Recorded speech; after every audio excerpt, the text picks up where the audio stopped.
Hey, what's up guys? Welcome back to our channel. This is officially the Samuel and Amanda show. I'm Samuel. And I'm Amanda. And this is, actually, do you know what? So many people have said that we should just call it the Samanda show. I'm thinking, as cringy as it is. Maybe not officially, but maybe if we can just say, it is really cringy then. No. Should we call, is this the Samanda show or the Samuel and Amanda show? Hey, listen, this week we're going to be answering your questions that you've got for me and Amanda. Amanda, do you realise I've got some really interesting news for you? Go on. Before I tell you that, this is what we're going to be talking about today. Number one, financial freedom challenges. More financial freedom challenges coming up. Maybe Amanda's going to be involved. Maybe you're going to be involved. We need your opinion. Number two, relationship advice. Woo! From Amanda. We've got a whole bunch of questions. If you've got questions for us, comment below. But what I wanted to say right now to you, the news for you. What's this big news? Is over the last week, we've posted 7 videos. The top 2 most popular videos have both had you in them. No way! Yep. Oh my gosh. Yep. Let me guess which one. Oh, obviously the podcast. Well, you've only been in 2. Well, yeah, I guess. The podcast and the car, the Tesla car. Ah, the Mercedes. The Mercedes, I mean. Electric car. By the way, I am a little bit dyslexic and I sometimes get muddled up with my words and stuff, and people end up really getting angry and hating on me. Like, I think when we did I keep calling it a Tesla, and it's a Mercedes. With my car, my Range Rover, I said that it was petrol and it's diesel, but I'm like, guys, I don't know. I just call all cars that are petrol or diesel just petrol People are getting all like, people are like, oh, you liar, it's diesel. It's really I'm like, not that deep. whoa. But anyhow, how's your week been? My week's been good. I've been really enjoying my car. If you haven't watched that video, then you need to watch the video. Oh, I'm so in love. And I had my first long journey in it, and I had to stop and charge, and I was a bit like, but it was actually really, really easy, and the superchargers charge the car really, really quick. So yeah, I'm loving it. I don't think I'm ever gonna go back to a petrol or diesel car ever. Petrol or diesel. Yeah. Do you think, because you were quite worried about getting the car, you were like, oh, I love my Discovery Sport, and you're really worried about getting it. Has it definitely been a good move? Definitely a good move. And it's so quiet. Do you know what? I drove your car yesterday. I drove Samuel's Range Rover yesterday. My diesel. His diesel Range Rover. And honestly, babe, it felt so heavy and just so sluggish. Like when you try and accelerate. No, don't say that. No, compared to my car, before, Samuel's car used to feel like I was floating. My car floats. But now, honestly, babe, drive my car, go into your car, the difference. I was just like, I am not jealous of your car anymore. The drive hasn't got anything on mine. Go on. I just can't believe that you think your car drives nicer than my car. But yeah, the week's been good. It's been really busy as well. We've had lots of people over filming Winners Wednesdays, which has been really, really cool. I always love it, meeting everyone. And yesterday we met Ashley and Ellen, who I actually met when they came to the crash course for the first time ever. And it's just unbelievable how much they've done in such a short space of time. So I always love seeing everyone's journey, and then when they come to our house, it's like, oh my gosh, here you are, you've done so well. So Ashley and Ellen, they actually came down in December to the crash course, and it was when the lockdown just lifted, just before Christmas. But then, the day before the crash course, the lockdown came back in, and they landed in the UK, and then we were like, literally, we've had to cancel this crash course. I felt so bad. I said, look, if anyone's travelled far, come and meet me in person, come and meet me. We did the crash course at the studio. We did a virtual crash course, but if you've travelled overseas or anything, come on down. We had people from like Hong Kong, Australia, Abu Dhabi. Well, Ashley and Ellen came from Abu Dhabi. Met them in person, it was really fun. And now, just within 8 months, they've become financially free, and they never went back to Abu Dhabi after the crash course. After the crash course, they were like, we're going to cancel our ticket home, we're staying here. And they basically did a financial freedom challenge with no money, and now they're making £5,000 a month. So you've obviously, you get to see all this stuff firsthand. I love seeing it. And you know what they say, it all starts at the crash course, and it did for them. So it amazing. It does. Yeah, I mean, yesterday as well, we had I did eight interviews yesterday with people. 3 of them were Winners on a Wednesdays, and most of them were filmed, so you'll be seeing stuff coming out on YouTube. But the house was just full, wasn't it? Yeah. How do you cope? Question: how do you cope as a wife and a homemaker. You know, you're looking after the kids, Yes. keeping each other happy, having like groups of people constantly coming in the house, and what's it like? I don't know, it's quite nice because it's people that we obviously know, like, and trust. So it's really cool. I quite like it. It's just fun. For me, it's just kind of like making them cups of teas, making them feel at home, making them feel relaxed before the interview. Because sometimes people are a bit nervous, but I just kind of calm them a bit, I hope, anyway. I think you do. You definitely calm me anyway. You have a calming presence. You have a calming presence. Thank you very much. So questions that we've got, and then we're going to talk about the financial freedom challenges coming up. Also, we've got Lawton, Evans, and David that I moved into their house. I'm going to be helping one of those people become a property millionaire, and you're going to be helping choose who it's going to be. Oh my god. We'll talk about that later. But we've got a whole bunch of questions. It's been a great day so far. By the way, we usually film these podcasts, we usually film these YouTube videos together literally a couple hours before it goes out. So today is Saturday. Because we want to keep it up to date, relevant. Today's been a fun day. We're refinancing some houses. Yes. Which is really fun. All right, let's have a look at questions. So, all right, here's a question. Someone said, please do a video on what path to take straight after education. I aspire to be exactly like you and Amanda. That's sweet, but I don't know how one person can aspire to be like me and Amanda because we're very different people. We're so different. But we appreciate it anyway. This is Princess A, by the way. As a first-gen immigrant, it is truly inspiring to see her thriving in property. Thank you. Would you describe yourself as an immigrant there? Yeah. Oh, yeah. You're an immigrant. Well, I moved from Zimbabwe, didn't I? So I'm a first generation immigrant, I think. I think so. Anyway, I have no clue where to go or what to do after school. So come on, give us some immigrant advice. Is that what it says? No, that was my bit at the end. I mean, I was like, okay, some immigrant advice. I think it just depends what you want to do. So if you want to do a job, if you want to be in a career where you have to go to university, like being a doctor or a lawyer or a dentist or whatever, then obviously take those steps to do that. But if you want to be in property, then I'd suggest starting off at the Property Investors Crash Course. We've had people of like lots of different ages come. Young teenagers have been. We've even had like immigrants come. Yeah, doesn't matter. People from all walks of life coming. So I think it just depends what you want to do. But if you're interested in property, then definitely, I highly recommend coming to the crash course. Yeah, and also as well, you want to hang around people that you want to become like. So if you want to become a doctor, I mean, I'd probably suggest finding some friends who are doctors, looking at their lives, look at how much they're getting paid, look at their whether they're happy, and then decide, do you really want to do that? And then if you do, perhaps start hanging around people that are also training to be doctors, that are also aspiring to be doctors, that are also doctors. If you want to be a builder, you know, I wanted to be a builder when I was like a teenager, so I went and worked on a building site for 6 weeks and got all the experience. That was when I realised that these hands weren't meant to be. Oh my gosh, I can't even imagine. Really? It's Really? not your bag, it's just not. But no, but I not physically. No, but I had a plastering company. I know you did. I worked on a building site for 6 weeks.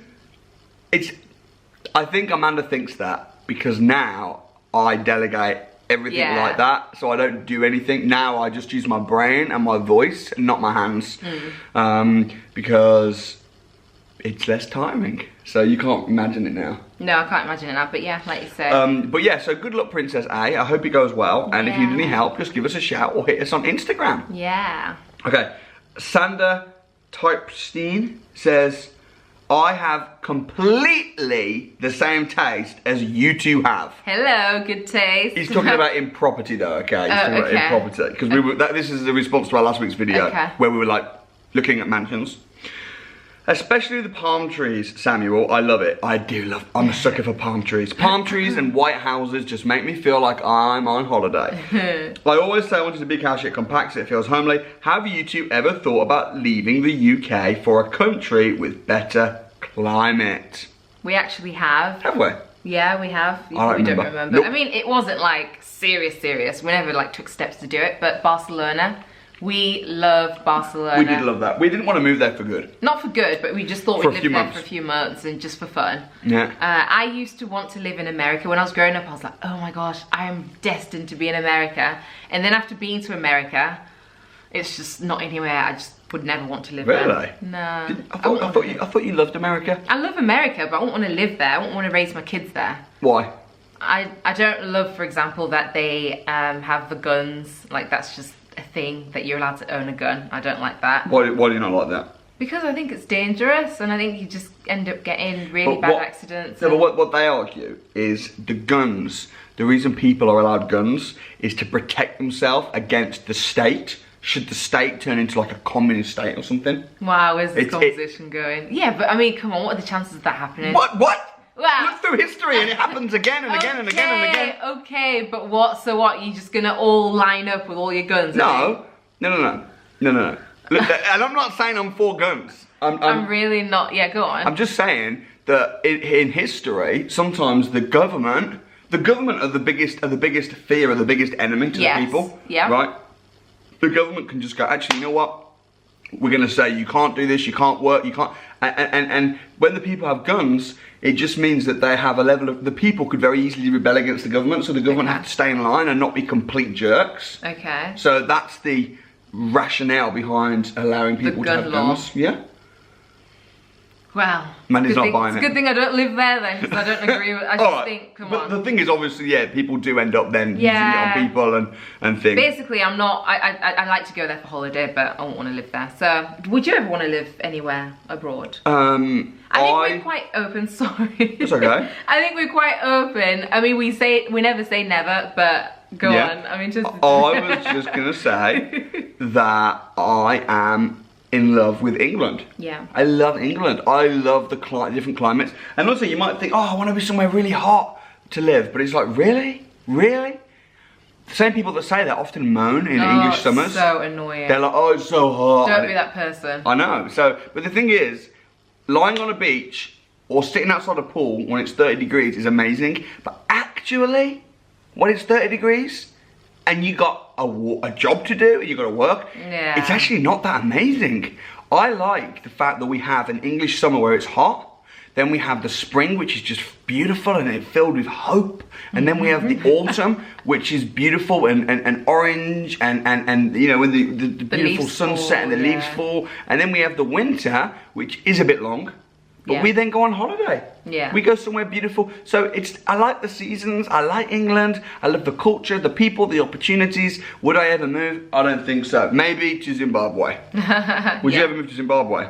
I think maybe not permanently, but split our time. Zimbabwe's a great country. Yeah, I think it's a great country. Hopefully a great it gets country. better. Let us know what you think though in the comments. If you have more questions from me or Amanda, drop them in the questions. Okay, so we've got Caribbean Curls says, do you get stressed out dealing with property and all the updates and changes?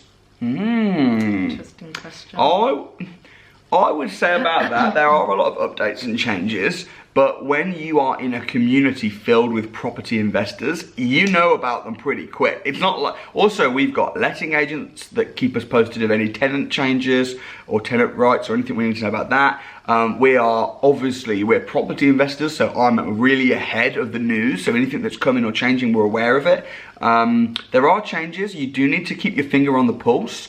Normally when there's a change, it's normally an opportunity as well. So I wouldn't say I get stressed about it. No, I don't know how you feel though, because you deal with a lot of our property stuff. Yeah, like you said, I mean, there's always updates from the agents and stuff. So when you're just in the know with everyone, you usually do find out about these things. But no, the only thing I find annoying about property is all the paperwork and just admin things.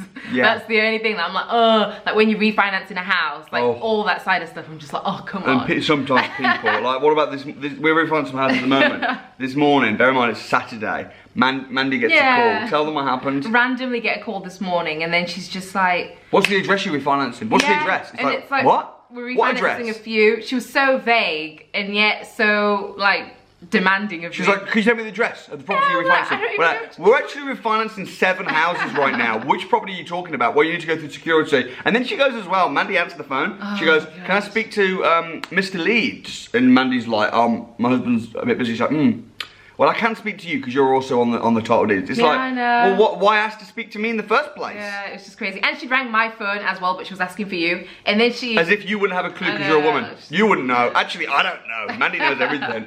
So that's the only stuff that I find a bit annoying. I also think that when you're in the environment, all of our friends are in property, our family are in property, it's just like standard normal. So if there's a change or an issue or whatever, everyone's in it together. It's not like you're just on your own. Oh, what's happening? Everyone's in it together, so I think it's great. All right, last question, and then we're going to talk about the financial freedom challenges. Okay, so stay tuned, stay tuned, stay tuned. If you enjoy the video, hit like. Don't forget as well, you got questions from me or Amanda, hit them below, hit them below. Okay, Don King says, a question for you guys. You seem to have a good relationship going on. What are your tips? I would like both sides, Amanda and yours.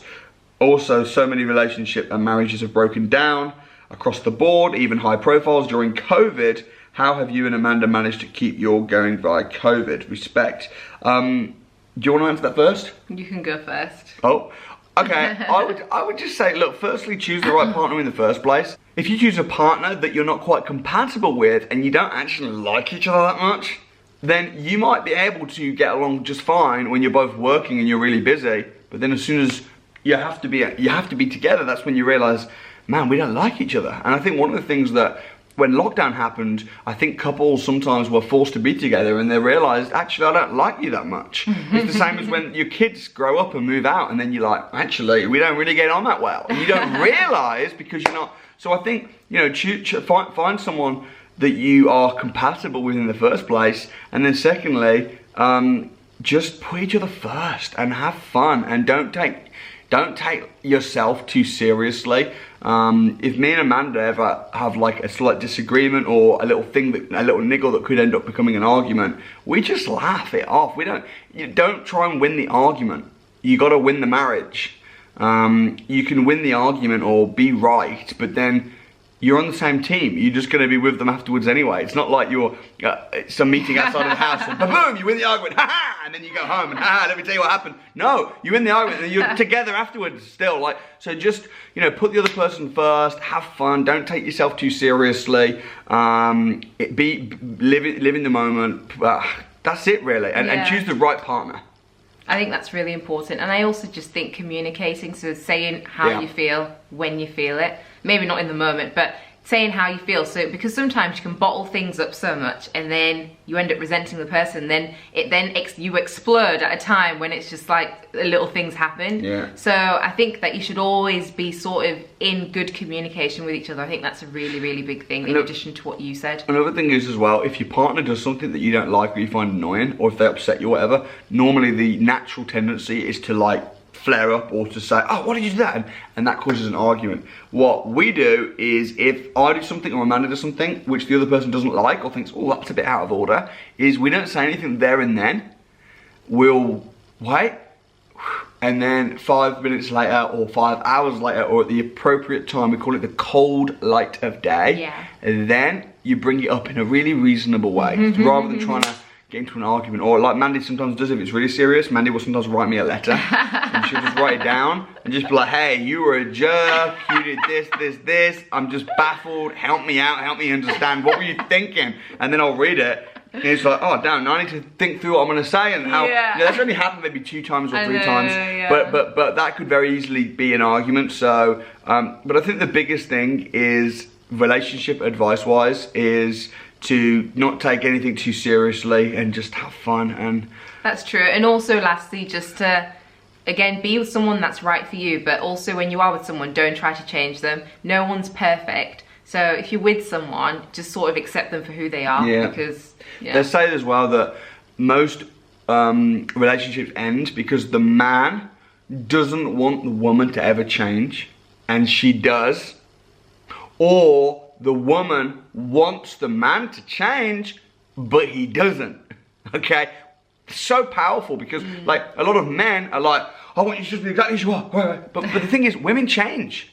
go through different seasons, have kids, want to be career focused for a few years, then want to be family focused, have changes in their life, you know, like you might want to go and write a book, might want to and I think as a husband, I want Amanda to just be really happy and to go through, I'm not like wanting Amanda to be like in a certain way for me, but then at the same time, if Amanda wanted me to change, I ain't changed since we started dating. I'm the exact same. He's literally just the same. You're very consistent and I love that. If Mandy was waiting for me, well, one day he'll be rich enough that he'll just be at home or with the kids. Guess what? I'll never be rich enough. It would never, ever, ever happen. Just love what you do. Yeah, and, you know, actually someone said to me, a close family member said to me, Samuel, when will enough be enough? And it's like, never.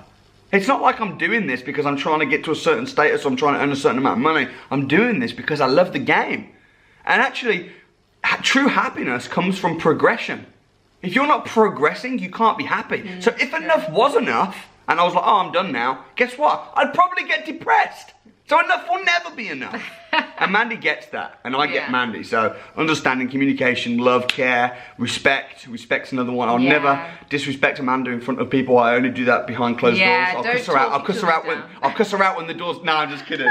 But yeah, talk each other down. Worst thing ever, right? Don't do that. Oh, it's just. What would be an example of that? Luck. I don't know, like if you're... I see it all the time. If your partner says something like, oh, I did this, and then the woman then belittles him or says, oh, no, you didn't. Or, well, I don't know. It's just, I hate it when people do that in front of me. I'm just like, oh my God. I've seen this where couples kind of like try and knock each other down just a little bit. Oh, it wasn't that big. Oh, it wasn't. And they'll try and undo someone's, you know... yeah, that's terrible. You don't want to do that in private or behind closed doors, but in public or in private, but definitely not in public. All right, so financial freedom challenges. How do you cope? How do you cope with me going off? For like when I first did my financial freedom challenge, I literally just said, I'm not coming back until I'm financially free. Starting from scratch, new identity, no access to my bank. I can talk to you over the phone, but I ain't gonna see you. I'm gonna be away until I become financially free. It could be 3 months, 6 months. Hopefully I'll see you at Christmas. Yeah, oh my goodness. And you were crying like a baby. I was crying because I didn't know how long he was gonna be away, and it was the first time he'd ever done that. I didn't know. It was just like the unknown. And I was literally just thinking, I'm not gonna see him for ages, and just really like upset when you left. I left my big four-headed baby. That was so mean. I know. Ruby, our first baby. When she was born, she had a little bit of a big forehead, and people were in the comments cussing her out. I know. You know. Don't be mean to my baby. Yeah. Oh my gosh. So so that was like, oh my goodness. But then obviously you finished that within a week. You were back home, and it was like, oh, okay. So then when you were doing them after that, I just kind of knew like, oh yeah, I know the crack. He's gonna be gone for a week. Gonna be gone for a week. Gonna come back. Fine. So I knew what to expect. But do you think though that is almost like, I feel like my audience are like that a little bit now as well. They're just like, oh, Samuel's doing a financial freedom challenge. Oh, we know he's gonna do it. But it's like, I don't know that. When I go away, I'm scared. Yeah, for you, I guess it's pressure. It's a lot of pressure, and the fact that Samuel doesn't do any preparation beforehand, because I'm a planner, so I like to know like, right, I'm gonna do this, this, this, and that. Like for you, it's literally just like, okay, blank slate, and then everything's happening on camera. So as you see it is how it's happening. So I just could never do that. I think it's a lot of pressure to just kind of put yourself out there, have it filmed, and then put out. It's just like, oh. Would you do a financial freedom challenge with me? That's what I want to know. Would you do a financial freedom challenge with me? If I was like, look, I'm gonna come to your house, we're gonna spend a week together working on your property business, would you do it? I've done it with a lot of people. I'm gonna be doing more up and coming, because I think that it's magical. It's magical because when you put a timeline on yourself and put pressure on yourself, it's amazing what you can achieve in a short space of time. You know, it's like if you say, I'm gonna spend 2 years doing this, guess what? It will take you 2 years. If you say, nah, I'm gonna do this in 7 days, you can get so much done when you just focus, focus, focus. Evans, Lawton, David, one of them I'm going to be doing the millionaire challenge with. My goodness. Where I'm going to be helping them, training them, become a property millionaire over 2 to 3 years. That's going to be awesome. We've got David and Evans and Lawton in the run-up for that. Who do you think deserves it? Oh my gosh, they all did amazingly well. I think it's such a tough decision that you have to make. I'm going to be making the decision next week. I know. Is it next week or the week after? But in the next sort of 10 days? I don't know. All I know is that I'm rooting for all of them, because I think whoever you pick, they deserve it. Okay, 25th of August. That is when I've got to make my decision. 25th of August. Who do you think? David Eccles, Lawton Hotwood, or Evans Willie? Comment below. Put it in your diary the 25th because I'm going to be live streaming it as a premiere video on YouTube on the 25th. Ooh. Put that in your diary. Mandy, final words of wisdom. Hit it to the people. Oh my goodness. Okay, I would say invest in yourself and take action. Those 3 people that Samuel just talked about, Lawton, Evans, and David, they all immersed themselves, did the FF challenge with you. Yeah. And I mean, in that time, they've invested, you know, you invested in them. They've gone on the training and now they're doing all amazingly well. Yeah, and they are. I just think that it's so important, whether it's in, I guess, like getting educated in property, or whether it's just your well-being, your mental health. Just invest in yourself because you're the most important person, and everything begins with you. That's so true. You are your best asset. You know, you'll buy a house. Oh, I'm going to buy a house because it might go up in value one day. What about yourself? You've got to back that pony. You know, back yourself. If you're going to, don't gamble money. Or don't do the lottery. If you're gonna bet, you should bet on yourself. So true. Invest in yourself. I would agree with that. High five, partner. Nice. Oh, awesome. Hey, I hope you enjoyed the podcast. Whether you're listening to this or whether you're watching this on YouTube, we love you, we appreciate you. Let us know your questions for us in the comments, no matter how personal or random they might be. Put them in the comment box and we will see you next time. See you guys, thanks for watching.